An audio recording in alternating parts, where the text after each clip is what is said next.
special day and a very, very special episode.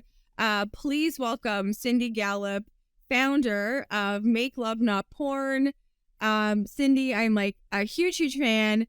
Before I ask you about yourself and, ask you to tell everybody about yourself, I want to preface all of this by saying that when I was studying at the University of Alberta for my sexual health degree, Make Love Not Porn came up many times. Cindy Gallop, your TED Talk was watched several times in our program and shared.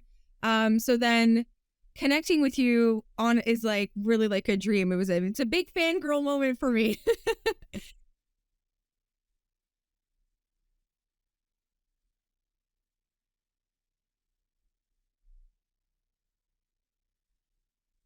Yeah. Oh, you're reaching a big audience. And I know that like my exposure to Make Love Not Porn, and we're going to talk about what that is and how it started and why you're so passionate about it. But my exposure to it was really in an academic world. And I know for sure it has to get out of that academic world. Like that was my first exposure. Maybe Right. Does it surprise you to hear that it was mentioned in academia? It does, because actually, we are dying to be in more academia, Sabrina, and I can talk about what I mean by that when we come on to our full conversation. But actually, I'm delighted because from the outside, all I've encountered is barriers to having that happen, and so I'm thrilled to hear that was where you first encountered us. Oh yes, okay. So before we get started, I'm going to ask you what I ask everybody, which is my very favorite question ever. How did you learn about sex? Sure. So I am half English, half Chinese. My father was English and very old-fashioned. My mother is Malaysian Chinese. And I was born in the UK, but when I was 6, we moved to Brunei in Borneo because my father had a job there. So I grew up in Asia. And the reason I'm telling you that is because in between old-fashioned parents, Chinese mother, and Asian culture, which is utterly repressed about sex. My parents never talked about sex. There was no sex education at all in Brunei. And so how I learned about sex was, for the moment I could read as a small child, I was a voracious reader. And my father loved this. And so he gave me very adult literature to read. So it's a point of pride for my parents that I was reading Shakespeare's sonnets at the age of 4.5. Oh, wow, very cool. And so, and especially because living in Brunei, there wasn't a lot of, there's obviously Malaysian Muslim culture, but Brunei's a very orthodox Muslim state. There wasn't a lot of general literature, culture, bookshops, there weren't even a lot of children my own age, who were not sort of entrenched in the Malay community. And so what that meant was that, everything I had to read was either on my parents' bookshelves or in the one school library, because my parents were teachers and my father was a headmaster in the school library. And the school library collection was very kind of also old school. So what that meant was that I devoured a ton of adult literature where sex was happening within the literature, but I had no idea what they were doing. Right, I remember particularly my father had a wonderful illustrated, edition of Giovanni di Boccaccio's The Decameron. And The Decameron is a selection of stories based on when the plague hit Italy, hit Florence, and a group of lords and ladies escape it to a villa, telling each other stories. And these stories are raunchy as hell. But I read them thinking, what great stories. I had no idea what was actually going on. And so the funny thing is that I eventually realized what sex was just from reading. And I remember, for some reason, I remember the book where the mechanics were fully borne in upon me, which was a book called, because the author and the title is seared into my brain, as tends to happen with these things. It was a novel called The Slave Stealer by Boyd Upchurch. It's an American novel. And, it's not famous, And I'm only the haziest recollection of the story, but somehow that was the novel where everything I've been reading about came together in my mind, and I realized what sex actually was. So that was the very organic and literary process by which I learned about sex. You know, it's actually not unlike mine in that I feel like I was exposed to very adult movies growing up, where a lot of my friends were watching Disney, and that's fine, no shade. It's just I didn't grow up on cartoons. I watched whatever my single mother she wanted to watch, and it was like Indiana Jones, The Terminator, Dead Poets Society. There was like adult, Look Who's Talking. So like these adult sexual themes, and sometimes I actually recall being like, I don't know what they're doing, but I know they're doing something, and like, you know, I know it's something very mystified. But anyways, and what's really interesting about people when they talk about what their background, like how they learned about sex. People that get involved in the sex space, like us, like people that get really involved in sexual health and varying capacities, I've always found that people tend to be on really opposite ends of the spectrum. Sometimes they're like really, really conservative upbringing, and then they kind of push back against it.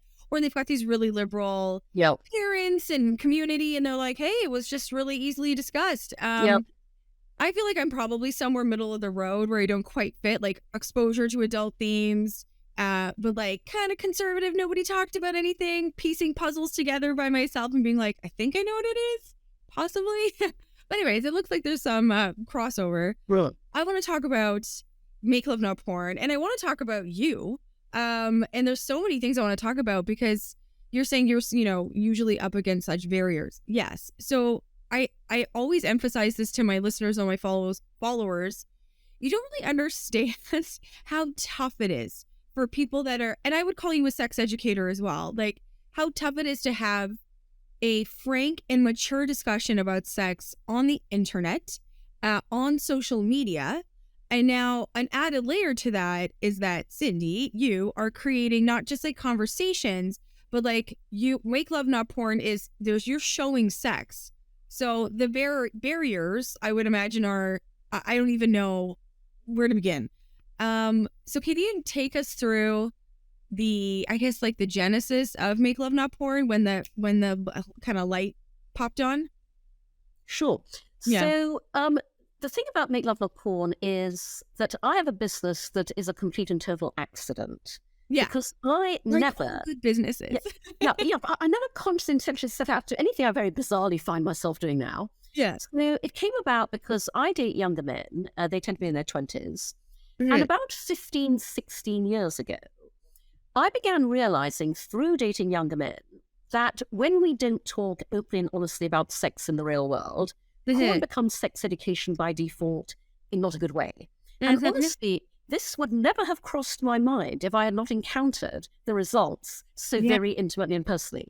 Yeah. So I'm in that, again, bear in mind, Sabrina, 15, 16 years ago, nobody else was talking about this. Nobody's writing about it. Yeah. This is me in isolation going, wow, if I'm experiencing this, other people must be as well. And then being a naturally action-oriented person going, oh, I'm going to do something about this. So 14 years ago, I put up on no money a tiny clunky website at makelovenotporn.com that in its original version was just words. The construct was porn world versus real world. Here's what happens in the porn world. Here's what really happens in the real world. I had the opportunity to launch Make Love Not Porn at TED in 2009. I became the only TED speaker to say the words, come on my face, on the TED stage, 6 times in succession. The talk went viral as a result, and it drove this extraordinary global response to my tiny website that I had never anticipated. Thousands of people wrote to me from every single country in the world. Young and old, male and female, straight and gay, pouring their hearts out, telling me things about their sex lives and their porn watching habits they'd never told anyone before. And I realized I'd uncovered a huge global social issue. Yeah. And so I went, oh my God, I now have a personal responsibility. I have to take Make Love Not Porn forwards in a way that will make it much more far-reaching, helpful, and effective. And so I turned Make Love Not Porn into a business designed to do good and make money simultaneously. Great. So today, Make Love Not Porn is the world's first and only user-generated, 100% human-curated social sex video sharing platform. Mm-hmm. We are, as our tagline says, we are pro-sex, pro-porn, pro-knowing the difference. Mm-hmm. We are creating a whole new category on the internet that's never existed before, social sex. Mm-hmm. So we're kind of like what Facebook would be if it allowed you to socially, sexually self-express, which it clearly doesn't. The way to think about us is, if porn is the Hollywood blockbuster movie, Right. Make Love Not Porn is the badly needed documentary. Right. We are a unique window onto the funny, messy, loving, wonderful, comical, awkward sex we all have in the real world. We are socializing and normalizing sex, bringing it out of the shadows into the sunlight, making it easier to talk about, to promote consent, communication, good sexual values, and good sexual behavior. We are literally sex education through real-world demonstration. And I foresaw the creator economy 14 years ago when I designed Make Love Not Porn around a revenue-sharing business model to democratize access to income. Our members pay to subscribe, rent, and stream social sex videos. Half their income goes to our contributors, who we call our Make Love Not Porn stars. And so Make Love Not Porn is spearheading what we call the social sex revolution. The revolutionary part is not the sex, it's the fact we're finally making it social. Wow. Okay. There's so many things that you said that I want to jump into. First off, when you say human curated, can you unpack that a little bit? Sure. And what I will do, Sabrina, is I'd like to just ground this in the broader context of the tech landscape as a whole. Yeah. Because quite frankly, the rest of the tech world should be looking at and learning from how we operate at Make Love Not Porn. And what I mean by that is, the young white male founders of the giant tech platforms that dominate all our lives today, they are not the primary targets, online or offline, of harassment, abuse, sexual assault, violence, rape, racism, revenge porn. Therefore, they did not and they do not proactively design for the prevention of any of those things on their platforms. And we see the results of that around us every single day. Exactly. Those of us who are most at risk every single day, women, Black people, people of color, LGBTQ, the disabled, we design safe spaces and safe experiences. Right. I and my tiny team spent literally years concepting and designing Make Love Not Porn before we ever built it, because we knew if we were going to invite people to do something they'd never done before, socially share their real world sex, we had to think through every possible ramification of that to create a completely safe and trustworthy space. Right. And as a result, not only do we operate unlike anybody else in the adult sphere, we operate unlike anybody else on the internet, period. Because I designed Make Love Not Porn through the female lens to be the safest place on the internet. I designed it around what everybody else should have, nobody else did, human curation. There is no self-publishing of anything on Make Love Not Porn. Our curators watch every frame of every video submitted from beginning to end before we approve or reject and we publish it. No one else does that. We review every post on every member profile. Photos, text, illustration. And by the way, on Make Love Not Porn, those posts can be as safe work or not safe work as you like, but we review them, we approve or reject, we publish. No one else does that. We review every single comment on every single video before we approve or reject and publish. No one else does that. Wow. We can vouch for every single piece of content on our platform in a way that nobody else can. And, you know, something else that nobody else does, Sabrina, is our commitment to our Make Love Not Porn stars is the moment anything changes, your relationship, your life, your circumstances, even just your mind, you tell us, we take your videos down immediately. And when I say immediately, what I mean by that is there is no process. There's no application form to fill in. There's no waiting period. All you do is you message us and we take them down instantly. You know, the other day a Make Love Not Porn star emailed us and within 10 minutes, her videos were gone. Yeah. Nobody else does that. You see, this is like, I think that people, when, like the average person, sometimes I'm just so steeped in this world that, you know, I'm constantly around, you know, pornography, and I talk about sex. I'm a sex coach, so I'm constantly talking about sex with people, and people's relationship with pornography is really, a complicated one. There's so many things I want to say, but this lens of if I can be confident that what I'm watching is safe, that people are consenting, no one's being hurt, this is not revenge, they actually like each other, this is authentic, then I can let go and finally just kind of relax and enjoy what I'm looking at. I don't think that lens of I need to be confident that everybody I'm looking at is safe and okay and is, treated fairly is a gendered one. I think that men want to see that too. No, absolutely. Because I know you didn't imply that they didn't. It's just when people talk about ethical porn or feminist porn, I think they tend to think it's only for women. It's not. It's curated by women. But go on. Yeah, I know you want to jump in. No, I was just going to say, first of all, just to that point, this is why I hate the terms feminist porn, porn for women. Because the moment you describe that porn in that way, men go, not for me. Yeah. And men have no idea how hot, innovative, and arousing they would find porn made by women for women. But in our case, the interesting thing is, Sabrina, well, first of all, no one has to worry because we're not porn. We're social sex. Yes, and I wanted you to explain that. Yeah, very different. Yeah, but as I explained, porn is the Hollywood movie, scripted, produced, performative entertainment.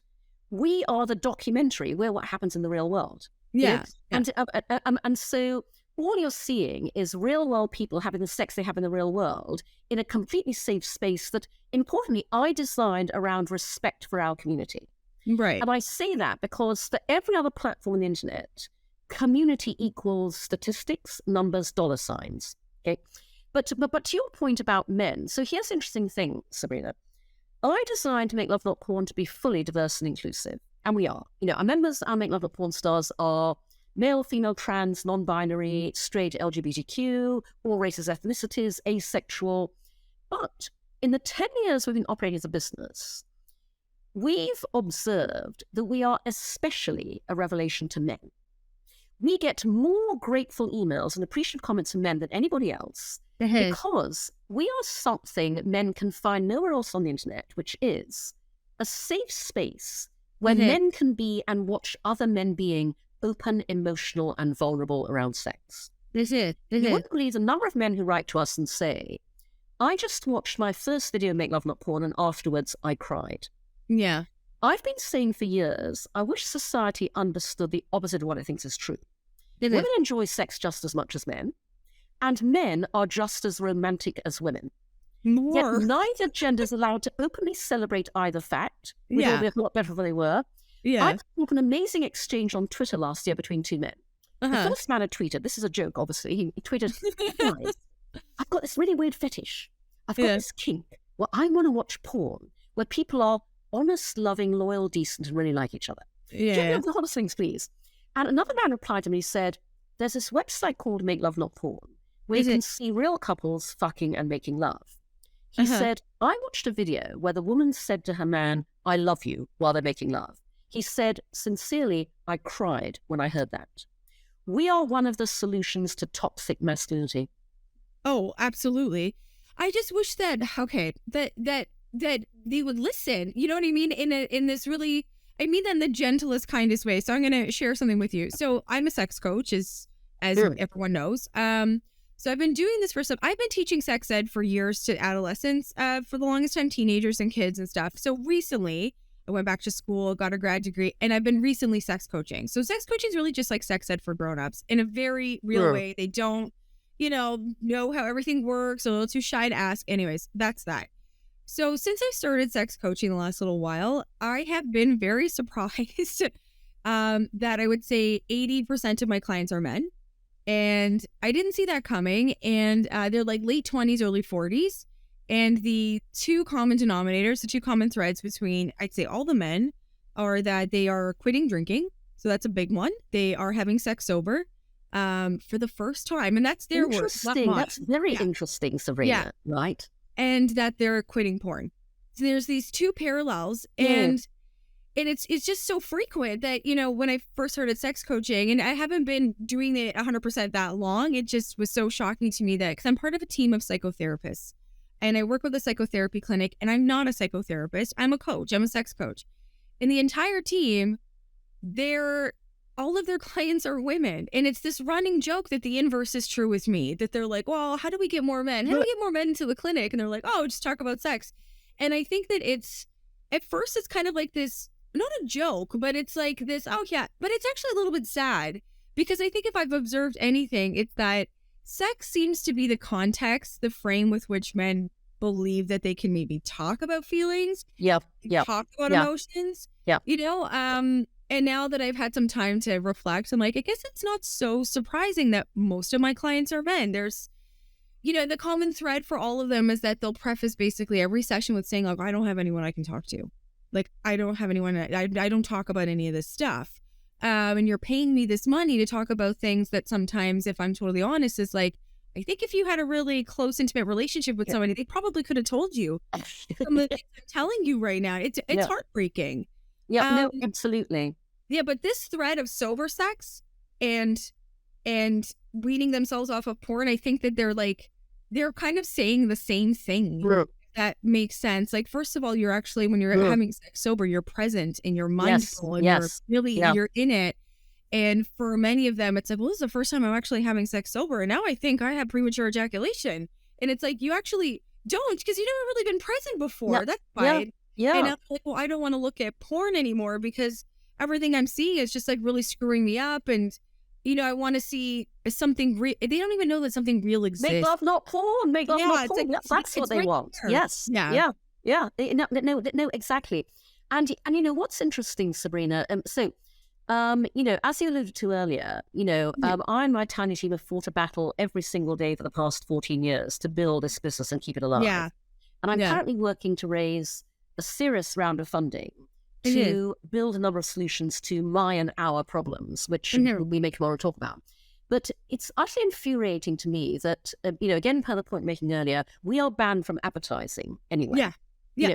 And it's especially infuriating we are banned from doing paid search ads on Google, because every day all around the world, people search for Make Love Not Porn without knowing that we exist. And what I mean by that is the top organic search terms that send traffic to us are make love, not porn, real sex, not porn, video sexo na porno, make love, not porn, where they don't know there's a company called that. One young man told me that he found us when he Googled porn that is not porn. Wow. He was so fed up with everything out there, wanted something different, no idea what to search for. When you search for porn that is not porn, you find make love, not porn. And the other interesting thing is, as you know, at the end of every year, Pornhub releases their year in review based on their phenomenal amount of data.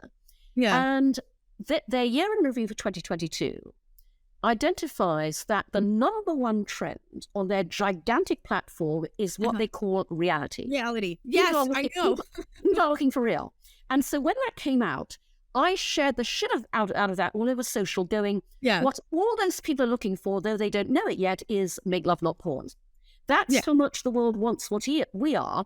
And that's how big the opportunity is when we have the funding to be able to break through the advertising barriers by writing very large checks.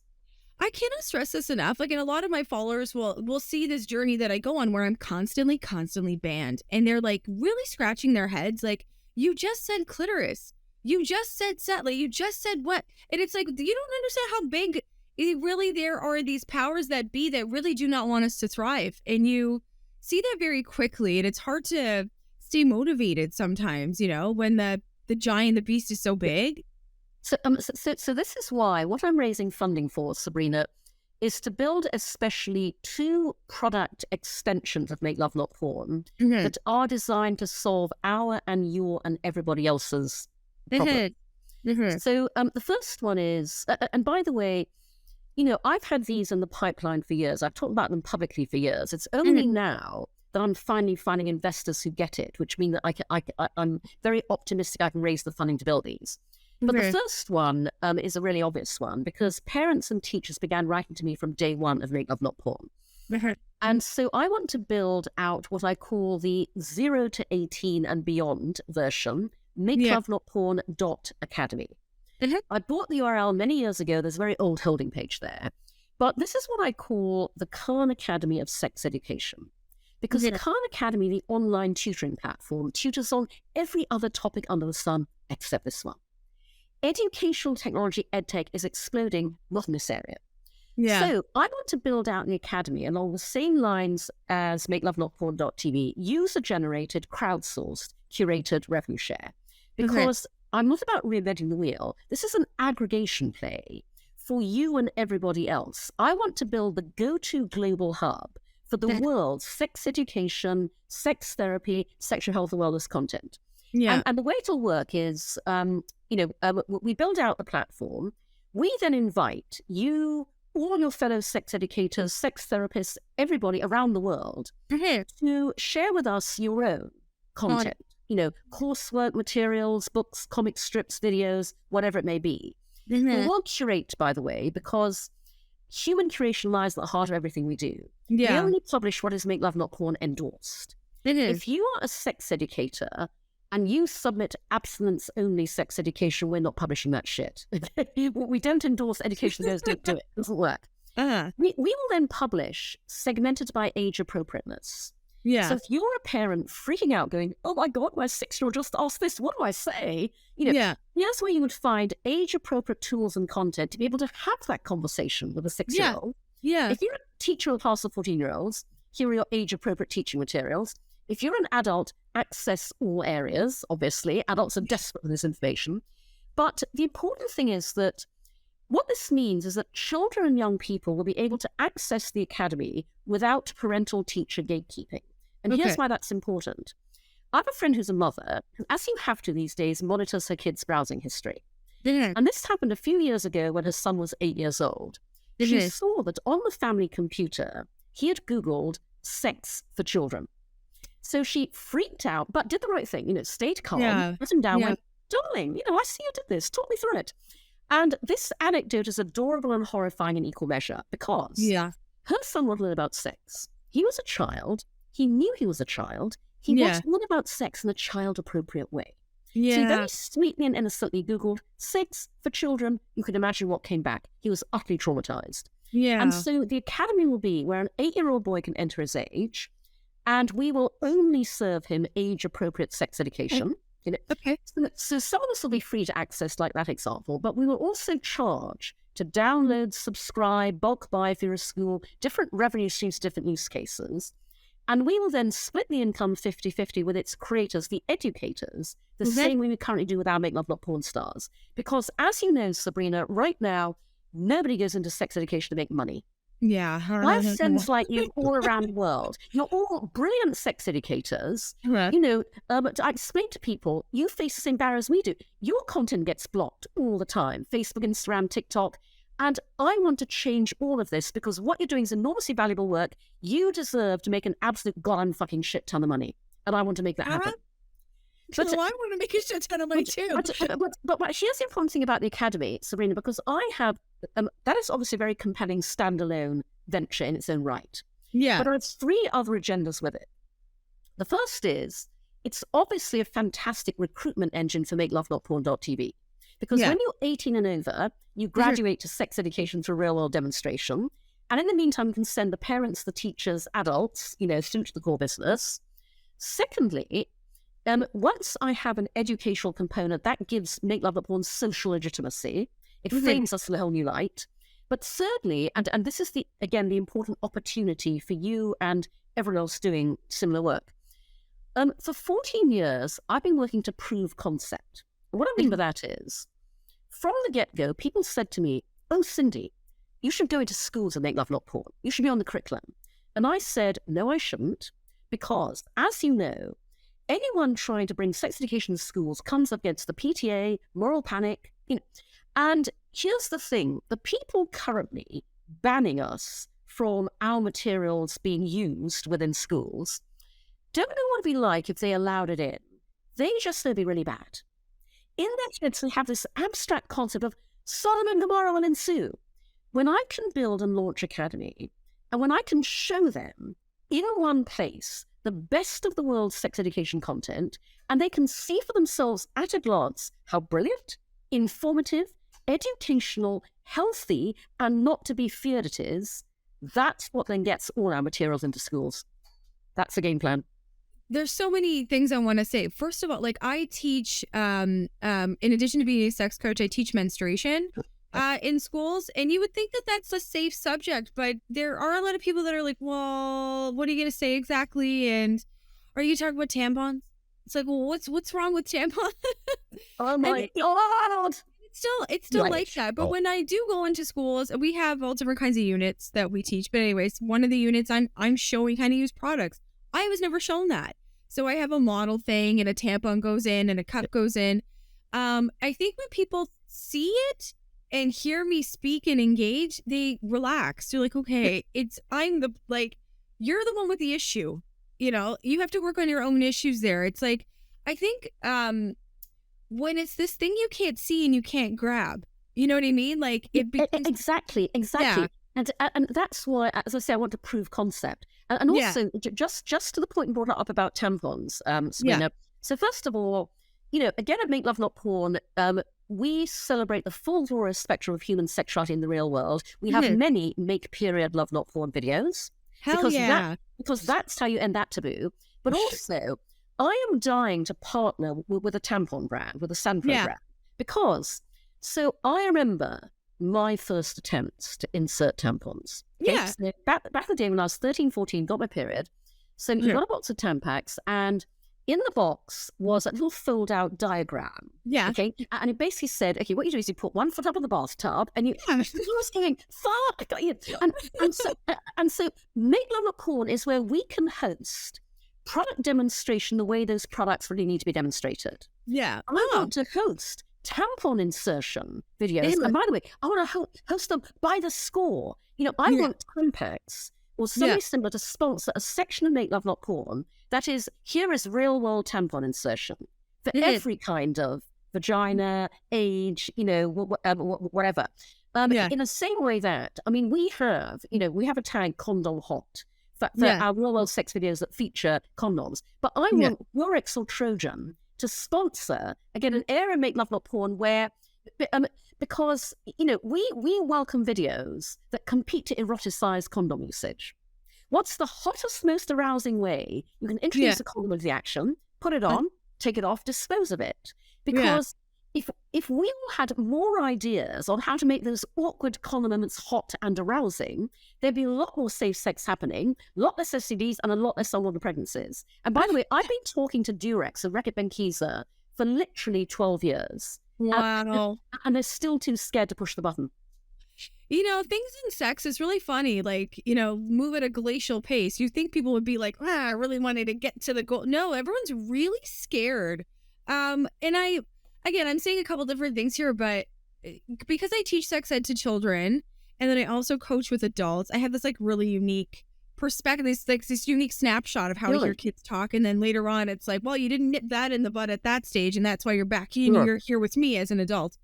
But anyways, but all that to say, when I encounter parents and adults, when I talk to them about sex, I am hopeful that things are going to be okay. Because most people I meet are generally sex positive. When I say that, they don't think it's a shame-based activity. They want to learn, they're curious, and they want their kids to grow up to have healthy relationships and healthy relationships with porn. They want, like, not porn, sorry, it's sex, but also they do want somebody to talk to them about porn. Yeah. So I find it so, I don't know. It's really frustrating that when I talk to people in private, they're like, oh God, we got to do something about this. You know, we got to do something about porn literacy. We have to do it. And then people are so afraid to pull the trigger. There was something I wanted to say too. I was totally fine on TikTok for the longest time. I was like flying under their radar, like, I don't know, saying all kinds of stuff. When I talked about porn, that's when I got banned. That was the first one. And I think what shocked me the most about that ban was that I said that I took a class on porn consumption and porn literacy and all kinds of stuff. And I just shared what I learned. And I basically said that healthy porn consumption was possible. And there's a few characteristics of how somebody consumes porn healthily. And it basically is, there's all kinds of stuff, but basically it's masturbatory material. So if you're looking at it and you become aroused and you masturbate and you close your laptop and you're done, that's a healthy interaction. What becomes unhealthy from a other perspective is if you're watching it and you don't masturbate. So that's a whole other area of like sex therapy. But all of that to say that when I said that healthy porn consumption was possible, I was attacked repeatedly on TikTok by men, which really blew me away. That I was like, but wouldn't you be the ones that would be saying that? It was this world that I kind of spiraled into, and it was, I hate even talking about them, but like incels. They were the ones that came for me. So there's this really big movement that's pushing back on porn. And this is why in sex and in porn, like, it's so important to make room for nuance. Because I believe that porn literacy is so important, and porn literacy, just like as a broad term, like a quick definition for people that are listening that don't understand, this is the best way that I describe it. And you can jump in and say like yes or no or whatever. It's really not what you're seeing in porn that needs to be discussed. It's what you're not seeing. Like, we have to live in this lane of like, this is what you're not seeing. People talking, people laughing, condoms, lube. There's lube all over the sets of porn. You don't realize that. Penis pumps. These guys are taking Viagra. Men putting on condoms and struggling and losing their erections. That's real. Like, that's what porn literacy is. Talking to kids and talking to adults as a sex coach.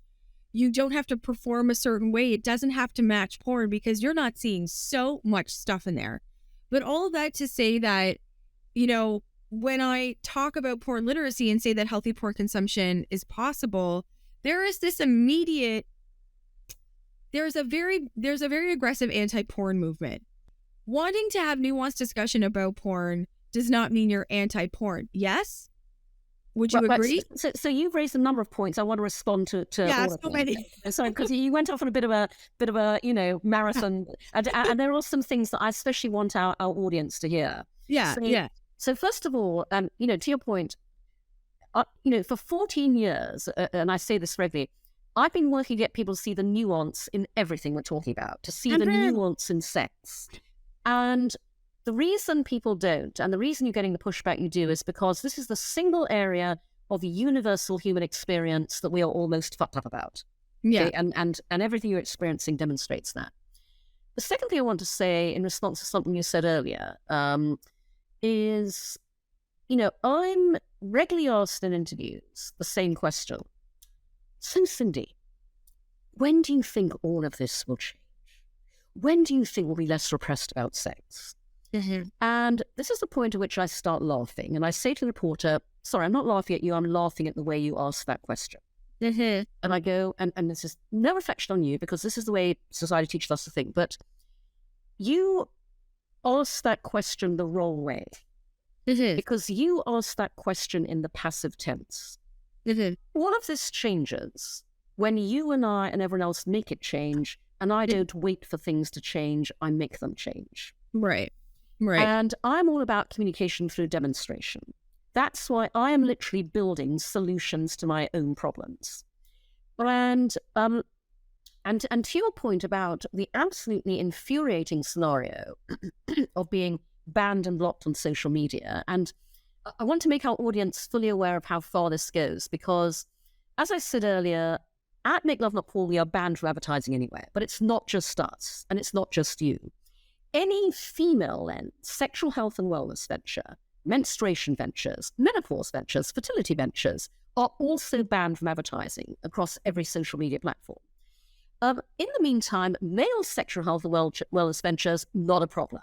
Erectile dysfunction solutions in your face on every single website. So I'm building, well, when I can raise the funding, I want to build another product extension. I want to build my own Adtech. Yeah. And I'm going to build my own Adtech, which is going to function completely the opposite way to the way the white bro Adtech out there currently does, which is reach, eyeballs, clickbait, fraud. I want to build Adtech that solves ads that people actively want to watch. So much so that this Adtech will be destination viewing in itself, which is why I'm calling it Here for the Ads. And there are 3 reasons why people are going to want to watch the ads we serve. The first is that we're going to open up this Adtech when it's built to everybody like you and me and everyone else who is currently banned from advertising. And that is sex educators, as I said, a vast swathe of female sexual health and wellness ventures, including not just small businesses, but the big guns. Procter & Gamble, Unilever, Essity, Reckitt Benckiser, they cannot advertise Sanpro, condoms, lube the way they want to either. Okay. So, by the way, we're talking huge revenue stream here. Yeah. So the first reason people will want to watch these ads is because these are ads for products and services designed to help us in these most intimate areas of lives we're all desperate for help with. Yeah. And people can't see these ads anywhere else because they're all bad. So that's reason number one. From a purely informational, educational perspective, they'll want to watch these ads. But reason number two they'll want to watch is because on my Adtech, you can advertise any bloody way you like. No censorship, no holds barred. And I use the term bloody advisedly because Sanpro ads, forget the blue ink on the pad, bring on the blood, have fun with it. This is every brand and advertising agency's dream creative brief. Be funny, engaging, entertaining in all of these areas without censorship, which is why my Adtech will have a share button. Because these are ads people are going to want to forward to everybody they know. This is the only Adtech where going viral is a built-in feature, not a happens by chance. And the third reason is they'll want to watch these ads is because, again, at the heart of everything we do lies human curation. This is Adtech you apply to. Our curators decide whether A, we endorse your brand or product, got to be legit, B, whether your ad is of sufficiently entertaining and engaging quality to be served on a channel that is only for ads people actually want to watch. But the whole point, again, Sabrina, is to prove concept. Because when I can show Facebook, Instagram, Twitter, Snapchat, Reddit, TikTok, what an ad channel looks like when you do this, and they can see the sky does not fall, they're all legit brands, the ads are fantastic, people really enjoy them, and we're making an absolute god fucking shit ton of money, that is when not only can I turn this into the ad exchange that plugs in everywhere else, I break down the barriers to advertising for all of us across the whole of the internet. That's the game plan. What I don't understand about these platforms and about these ad things, it's like there is such an appetite for sex, but in a healthy, nuanced, mature way. My God, people are so desperate. And if it's all about money, it's like, did you think that you wouldn't be able to turn a profit on this? No, I'll tell you why. I go back to my point about the young white male founders. Yeah. Because they didn't design safety into their platforms from the get-go, because they are the least at risk people in the world. Yeah. Everything they do now is retrospective. Yeah. And it's knee-jerk, okay? Yeah. And so the only way they think they can be safe is to create rules and regulations and impose those. Yeah. Whereas if you really wanted to design in safety in the way we did at Make Love Not Porn, and then be able to leverage this content, that's a whole different picture. And I did an in-depth interview with Tech Policy Press the year before last when OnlyFans temporarily banned adult content. And the point I made to them was, first of all, at Make Love Not Porn, we're tiny bootstrapping, we have no money, and we've human curated everything for 10 years. Imagine what Facebook and Instagram and YouTube could do with their billions if they really wanted to. And I said, if they did what we do, human curation everything, they would actually make so much more money. And there are two reasons for that. The first is that the moment you announce that you are human curating every piece of content on your platform, be it Facebook, Instagram, or YouTube, you instantly turn off the fire hose of Nazism, child abuse, and revenge porn. Because the moment people know that will not get through human curation, they no longer try and upload it. Okay, so that's reason number one.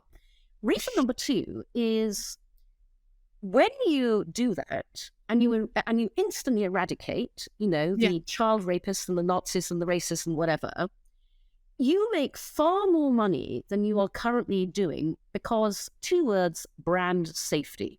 Yeah. Yes. You can guarantee to brands and advertisers that they will never be just because of that content. The revenue comes flooding in, and then with human curation, you can capitalize on what we're talking about, which is the single area of online content people most want to engage with.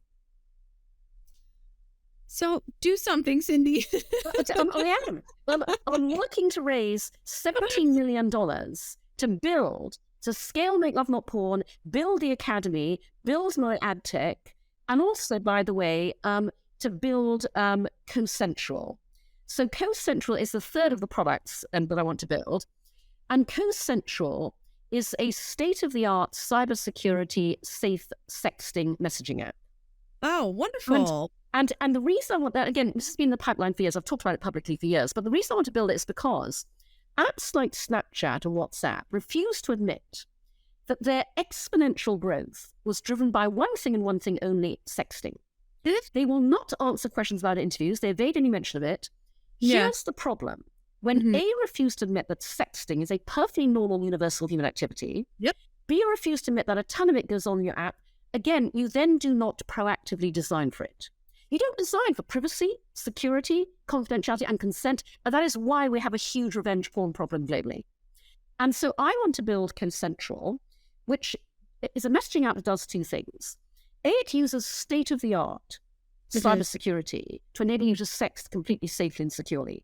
Everything you send lives within the app. Nothing goes to the other person's phone. Technology where you can't screen cap anything.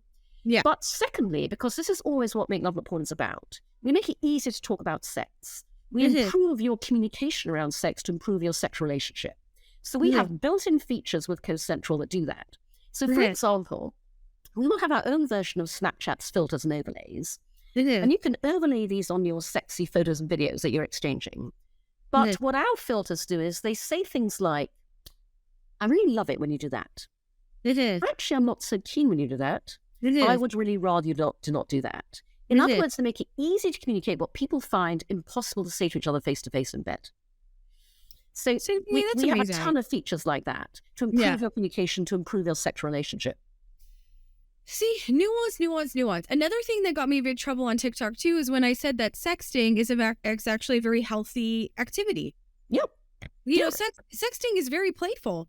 And one of the, people are just starting to study it now. It hasn't been around very long, but now we're talking about how it impacts your mental health and your relationship. And people that sext more, do they have more sex? Or people that sext less? All of these correlations. And really the big kind of pie in the sky is that sexting is hot when it's consensual. Sexting is hot when consent is respected. That's it. Exactly, Sabrina. Do you know, funnily enough, several years ago, I spoke at the Sexting Festival in Brooklyn. So years ago, I can't remember who was behind it, but some very creative New York organization held a conference all about sexting. Yeah. And to your point, it began with an academic presentation, and I'll try and find it and see if I can, which absolutely made the point. The key thing is consensual, because forced sexting is no fun, and it's dangerous actually. But when it's consensual, I mean, honestly, people have been sexting since the dawn of time. People sending each other erotic art, back in the 18th century, that was sexting. It's a perfectly normal, universal human activity when it's consensual. And it's actually part of the porn literacy. So I should say, full disclosure, Cindy and I are working together. So I'm putting together a porn literacy course, and after sex ed porn literacy. And I'm working with you on it. So it's going to be, I guess, hosted on the Academy when that's right. Well, when it's built, you bloody bet. Yeah. Totally. And I talk about that in the porn literacy class. The history of pornography, there's cave drawings, for crying out loud. People are drawing on it. People have been communicating sex, and every single time there's been a technological innovation throughout the entire course of history, human beings have used that innovation for sex immediately. The printing press, camera, phone, TV, movie, the internet. It's going to keep going. That's because sex is a pleasure-based, fun activity. We see this new innovation, and we're like, how can we use this for sex? How can I send a naked picture? Because that's fun.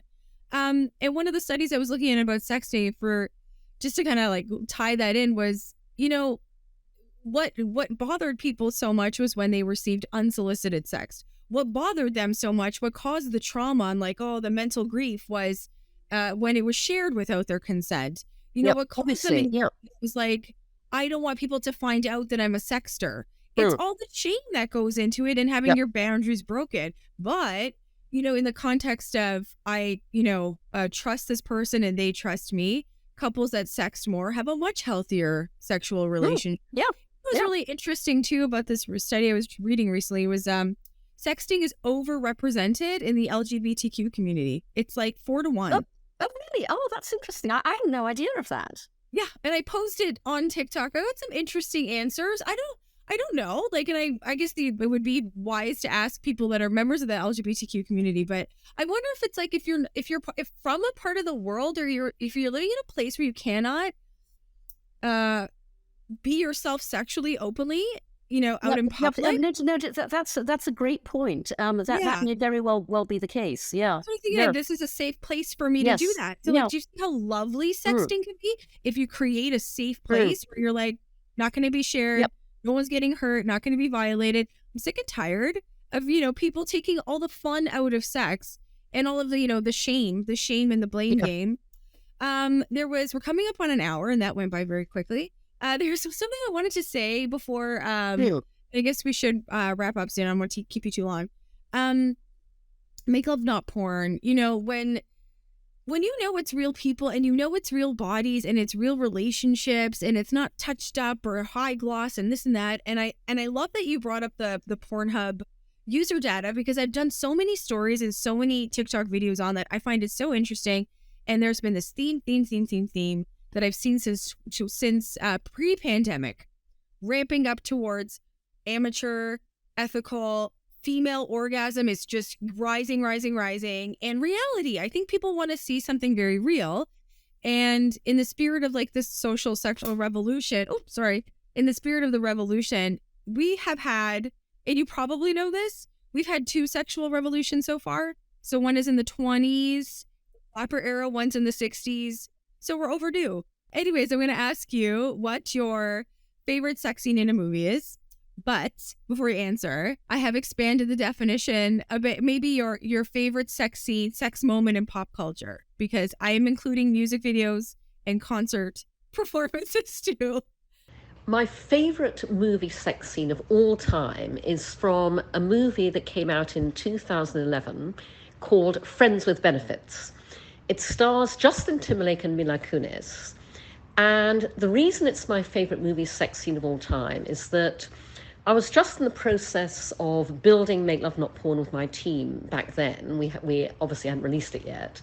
And I went, oh my God, this is exactly what Make Love Not Porn is designed to showcase, because Justin Timberlake and Mila Kunis have this fantastic, quite lengthy sex scene where just every possible form of real world shit happens, including quite literally shit, or rather going to the bathroom. And it's hugely entertaining. It's extremely funny. It's so true to life. And at the time, I had never seen a movie sex scene like it. And to be perfectly honest, I really haven't seen a movie sex scene like that since. So I highly recommend that everybody listening basically, find wherever that's streaming currently. I'm sure it's streaming somewhere. Do watch it, and I think you will see exactly what I mean, because Justin Timberlake and Mila Kunis and Friends with Benefits are making love, not porn. Thank you so much. I mean, this is like really a dream come true. I was thinking about this for so long and bragging about it for so long. Cindy, thank you. Thank you.